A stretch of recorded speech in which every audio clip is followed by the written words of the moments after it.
जय श्री राम दोस्तों। तो स्वागत है आप सबका मेरे चैनल सोनम विश्वकर्मा आरके में। आप सबका स्वागत है। तो ये हम डोंगा में बैठ गए, मतलब हमारे यहाँ डोंगा बोलते हैं, मतलब नाव, बड़ा सा नाव बोला जाएगा, बोट या नाव जो भी।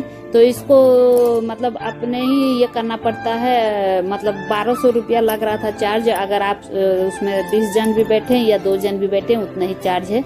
तो हमने दो जन और ये जो है ना बैठे हैं भैया लोग, इनको हम लोग बोले तो हम लोग शेयर करके अपने में मिला करके फिर एक बोट को बुक किए। अगर अकेले भी जाएंगे तब भी 1200 लगेगा, 10 लोग भी आप रहेंगे तब भी 1200 रुपया लगेगा। तो हम बोट में बैठ करके अब जा रहे हैं उस पार एक काली जाई माता रानी का मंदिर है, काली माँ है, तो वही है। तो एक मुझे कमेंट भी आया था कि इस मतलब जो मैंने पहले का ब्लॉग डाला था ना, उसके क्लिप अभी डाला भी है, वहां तक का मैंने ब्लॉग कल डाला था और आज ये वाला डाल रही हूँ। तो मुझे एक कमेंट भी आया था कि अब नेक्स्ट वीडियो आपका बोट का ही रहेगा, बोटिंग का ही रहेगा, आप झील में मतलब वो जाते रहोगे वहां का रहेगा। तो सही बात है, जब मैं वहां तक पहुंची हूँ तो नेक्स्ट वीडियो में उसी का ही दिखाऊंगी ना। तो उसमें बोलने वाली क्या बात है। जो चीज हम ब्लॉगर हैं, मुझे मेरा काम है ब्लॉगिंग करना। मैं जहाँ जा रही हूँ, जो कर रही हूँ एक्टिविटी अपना सब दिखाना है, तो मेरा वहीं का है। तो ये देखिए नाव कितना बड़ा झील है, पूरा समुंदर जैसा, इस पार से उस पार नहीं दिखता है। और लहर इतना मार रहा था कि नहीं, मैं पूरा डर गई थी, मतलब डर से मेरा हालत खराब हो गया था पूरा। और मौसम खराब रहे ना तो ये सब चीज में रिस्क नहीं लेना चाहिए। मैं जिंदगी में मैं ना जय श्री राम बोल रही थी। मुझे इतना डर रहा था, डोंगा पूरा इधर से ऐसे हिल रहा था, ऊपर नीचे हो रहा था, पानी का ये छींटा पूरा हमारे ऊपर आ रहा था।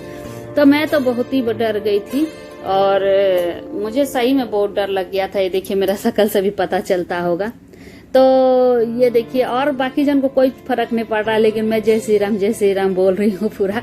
मुझे बहुत ही डर लग गया था। पूरा नदी नहीं, मतलब झील मतलब कहा नहीं जाएगा, पूरा समुंदर जैसा उसका लहर मार रहा था।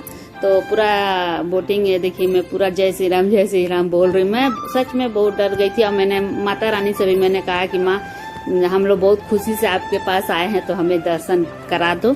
तो मेरे हस्बैंड को मैं बोली थी, तो मेरे हस्बैंड बोले कि माँ का मर्जी जो रहेगा वही होगा, चुप रहो, बैठे रहो। तो ये देखिए मंदिर दिख रहा है, हमें वहीं पर जाना था। तो ये काली माँ का भी एक स्टोरी है। ये मतलब एक बाप बेटी, दो जन बेटी का शादी हुआ था। तो बाप के मतलब उनके पापा शायद उनको छोड़ने जा रहे थे, शादी के नदी उस पार, मतलब झील के उस पार उनका ससुराल था, तो छोड़ने जा रहे थे शादी के बाद से। तो नाव शायद डूब गया, तो उसमें वो माता रानी की मृत्यु हो गई।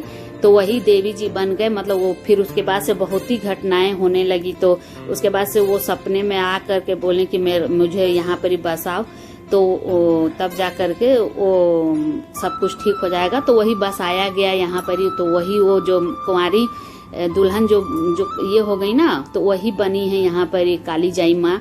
तो यही उन्हीं का पूजा होता है हमेशा। और इनका पास जो भी सच्चा मन से जाएगा और जो कुछ भी मांगेगा तो जरूर वो झोलियां जरूर भरती हैं, इतना नामी है। हम तो कब से सोच रहे थे, लेकिन इस बार माता रानी ने हमें बुलाया तब हम आए। और मैं अंदर नहीं जाती हूँ प्रसाद लेकर के। मैं अंदर इसलिए नहीं जाती हूँ क्योंकि रास्ते में हम वॉशरूम भी गए थे, फिर लहसुन प्याज का फिर नाश्ता उस्ता भी किया था, तो थोड़ा अच्छा नहीं लगता है। मेरे हस्बैंड गए थे और थोड़ा सा ये नहा के तो हम निकले थे 3 बजे भोर से ही, लेकिन ये करके नहीं गई मैं अंदर में। मेरे हस्बैंड जा करके पूजा की, मैं बाहर से ही दर्शन कर ली, तो अच्छा नहीं है ना। और गाइस, और उसके बाद से पूजा वूजा करके हम फोटो भी क्लिक कराते हैं। और मुझे इसके बाद से शायद मुझे कमेंट भी आए कि कितना हर चीज ट्रैवल्स का ही ब्लॉग डाल रहे हो, तो ऐसा डाल रही हूँ, क्योंकि इससे पहले मैं शादी वाला भी डाल रही थी, हर नियम वाले, तो बहुत ज्यादा लोग नहीं, 1-2 लोग ही पूरा मेरे ब्लॉग से बोरिंग हो गए थे। तो मैंने तो कहा नहीं था आप सबको देखने के लिए। अगर आप सबको बोर लग रहा है तो मत देखिए।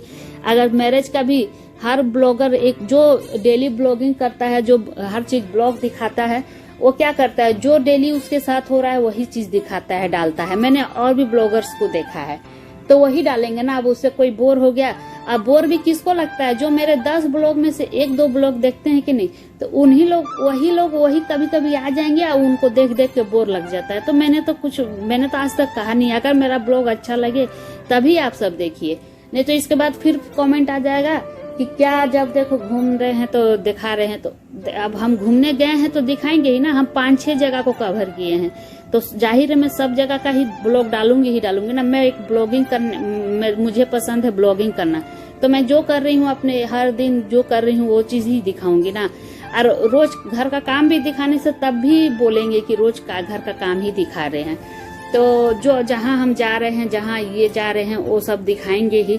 जैसे एक किचन का मतलब जो रेसिपी का चैनल खोला है, वो डेली क्या दिखा रहा है, रेसिपी का ही दिखा रहा है ना, कुछ और तो फिर दिखा नहीं सकता है। तो अब उसको हम कमेंट कर देंगे कि आप क्या रोज रेसिपी ही दिखा रहे हो।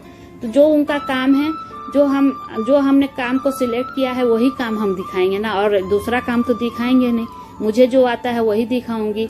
तो ऐसा कमेंट ठीक है, वो ऐसा कमेंट भी इसलिए आता है कि हमारा मनोबल, जो शायद इसलिए देते होंगे कि जो हमारा मनोबल थोड़ा और अच्छा हो रहा है वो फिर नीचे आए। ऐसा कमेंट से कुछ ये नहीं है, कमेंट देने वाले देंगे ही, लेकिन थोड़ा सा बुरा लग जाता है। जो हमें मनोबल मिलता है उससे हमारा ये थोड़ा और घट जाता है। तो मैं बातों बात में इतना सारा सब चला गया, वो सब दिखाई नहीं। तो लस्सी पी रहे हैं, लस्सी पी रही हूँ। और यहाँ पर जो कुछ भी मिल रहा था ना, बिना लहसुन प्याज का मिल रहा था, जैसे इडली उडली, मतलब और भी नाश्ता आइटम, तो सब बिना लहसुन प्याज का ही था। लेकिन हम खा नहीं पाए, क्योंकि डोंगा वाले भैया हमें बोले थे कि जल्दी से आओ, क्योंकि मौसम का कोई ठिकाना नहीं है। क्योंकि हवा बहुत चल रहा था, और ज्यादा हवा आ जाता, आंधी तूफान आ जाता तो मुश्किल हो जाता। क्योंकि उड़ीसा में 1-2 दिन पहले न्यूज में भी आया था कि थोड़ा मौसम खराब होने का आशंका है। तो मैंने माता रानी का दर्शन नहीं किया, तो यहाँ पर ही मैंने कर लिया। ये उनका फोटो है, लेकिन मेरा कैमरे में भी ठीक से नहीं आया है, तो वही मैंने दर्शन किया। और आप सब भी कर लीजिए, आप सबको भी जो बोलना है बोल दीजिए। और यहाँ एक बार जरूर आइएगा, लेकिन ठंडी दिनों में आएंगे ना तो ज्यादा अच्छा रहेगा, क्योंकि ठंडी दिनों में बहुत पूरा सारे वर्ल्ड के सब पक्षी जितने हैं ना, सब आते हैं इस झील में बैठते हैं। तो हम पहले बैठ के प्रसाद खा ले रहे हैं। तो हम तो गर्मी में निकले, लेकिन एक बार हम ठंडी दिनों में भी आएंगे पक्षी सबका दर्शन करने के लिए। कितना साल से हम प्रोग्राम बना रहे थे कि चिलिका झील जाएंगे, तो अब जा करके पूरा हुआ। तो हम वहां से आ गए थे, और उसके बाद से हम निकल गए। और हमें जहाँ जाना था, लास्ट स्टॉपेज था हमारा पूरी धाम। उड़ीसा का आप सब जानते हैं 4 धामों में से एक धाम है पूरी धाम, तो हम वहाँ पहुँच गए पुरी में। और चिलिका भी उड़ीसा का सबसे नंबर 1 झील है, सबसे बड़ा झील है और बहुत अच्छा प्रसिद्ध झील है। तो एक बार आप सब आना चाहेंगे तो आ करके देखिएगा। और आएंगे तो सब, उड़ीसा में बहुत चीज ऐसा भी है जो घूमने लायक है। सबसे बड़ा चीज तो है पूरी धाम, जो कि 4 धामों में से